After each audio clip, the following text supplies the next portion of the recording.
From the kitchen of the cabin, a look at the games that made us who we are in Ben and Steve's Advent Calendar. Okay, it's day 4 of the 5 Games for Doomsday board game. I am Krampus. I'm going to whip your ass. Krampus. Oh, I scared. Right. Was that scary? For a thorough explanation of Krampus and the traditions behind it, I refer you to episode 3 of the 5 Games for Doomsday board game advent calendar. So firstly, get the title right. It's Ben and Steve's board game advent calendar, and secondly, we're the two hosts. Which one do you think is Krampus, and which one do you think is Nikolaus between us?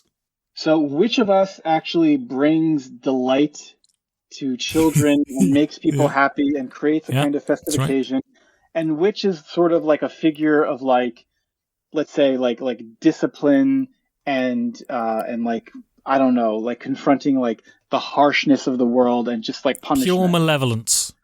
I mean, it's kind of obvious, isn't it? Yeah, exactly. It shouldn't be my game choice today. It should be you, the spirit of Krampus. I'm Krampus if ever there was one. Have to cop to that. Now, we've covered a lot of ground in 4 days already, haven't we? Yeah. I mean, these are the formative games, the tentpole games. And I've got tentpole trousers, Steve, thinking about this one. So you often say, or we often say, or it is often said, that board games have a hard time. Well, on the one hand, they have a hard time being scary, like truly scary board game, like a board game that actually makes you feel afraid, right? It's not like a scary movie. Yeah, hard to come by. But we can say the same thing about humor, like humor in games. Like, can board games be funny? And I think that maybe the selection today qualifies, but I want to hear what you have to say about it. Yeah, so today's game is the first Euro on the list, and it was the first Euro I played. No, it wasn't the first Euro I played. It was the first Euro I played that I thought, this is firstly charming and actually genuinely funny. It crops up and it does comedy in the way that board games should, through mechanisms. This is a game in which you end up taking your horse to the opera and letting your fancy woman smash up your mansion. And this is Last Will. And what's really interesting is I've seen a development in Vladimir Suchy, the designer of this game.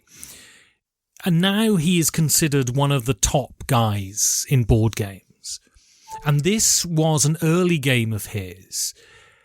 And I honestly haven't seen since that kind of irreverence and that kind of humour.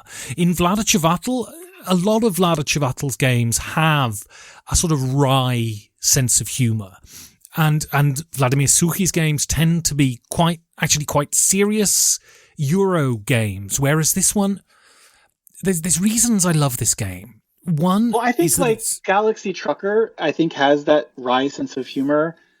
But as does Space Alert, as does Dungeon Pets, as does Dungeon Lords, as does aspects of Code Names. Yeah, you're right. But even Through the Ages makes gags, right? In the mechanisms themselves, I mean, I guess to some extent you do. It feels like humor is it's built into the way that Last Will functions completely. Yeah, well, I mean, the thing is, if you look at Through the Ages, we'll get back to Last Will in a second, but if you look at Through the Ages, if you build professional sports, your military power goes up 3. That's a gag, right? That's a dig at team sports. Vlaada Chvátil is obviously not into footy, you know. It's very subtle, though. I think Last Will is not so subtle. No, Last Will is so I don't think Through the Ages has the intention of being funny, whereas Last Will has the intention of being funny. And what's so wonderful, I think, I remember I was playing this, and this was pre-Steve, so, I mean, was I really playing it? But imagine. Oh, and we were playing it, and I remember I was sat next to this lad, and, you know, I taught them how to play the game, and at one point I just saw him sort of sit there and go, hang on a minute. Am I taking my horse to the opera? And I went, yeah, that's what you're doing. You're taking your horse to the opera. And it's just the delight. And this is what's so wonderful about Last Will. It throws up these wonderful, absurd situations, and they come out of the mechanisms. I think some games try to do funny and things like this, and they don't really work because games only function mechanically in my eyes. If they're trying to be tense, if they're trying to be exciting, if they're trying to say something about the world, it has to be through the mechanics, because any sort of art or text that you lay over the top is superficial. It is laid over the top. Games in their bones are mechanical. And so if you want to do humour, and I mean, I doubt you'll ever get a game that's genuinely scary, but if you want to do fear, I mean, tension games do brilliantly. And if you want to do that, you need to do it through mechanics. And Last Will does it beautifully. It really does it beautifully. I find when I'm playing Arkham Horror, I can get like apprehensive and disgusted. This is the card game you're talking about, right? Yeah, I can get apprehensive and disgusted, but not like terrified. I don't feel fear, No. other than like, in-game fear about flipping over a card that's going to be bad for me. But I don't know if that's quite the same thing as like true fear. No, it's tension and excitement. Sorry, I take it back. Russian roulette, that probably has it. Yeah, probably does. But yeah, and so yeah, it's just but Last Will is genuinely has moments. I mean, you're not rolling around pissing yourself laughing, but it has genuine moments of, I think to say amusement is selling it short. I think it's genuinely funny in places. So when did you first play this game? So I watched a Shut Up and Sit Down video. This was very early in my gaming career. And they talked about this. And so I bought a copy at Essen that year. I think it was 2013. And they'd reprinted it for Essen. And I played it and instantly... So the thing about Last Will, why it's good, is because it's a mechanically rigorous game. It's a really good, solid Euro game, where you're trying to build an engine to get rid of your money. But not only that, is it does... Had you gotten like as balls deep then as you are now into Euro games, properly speaking? I was starting to realize that even though I was terrible at them, these games were the ones that really grabbed me. And this was very surprising, right? Because, I'm an actor and I bought Resistance Avalon and loved it. I love social deduction games still, but the real satisfaction, the real sort of warmth in the limbs was coming from Eurogames, and I realised then, yes, and that was the year I bought Dungeon Pets and I bought Last Will. You really stand worker placement more than most people I've met. That's how the kids say worker it, right? Worker placement's wonderful, absolutely. Although I don't really think Last Will is a worker placement game.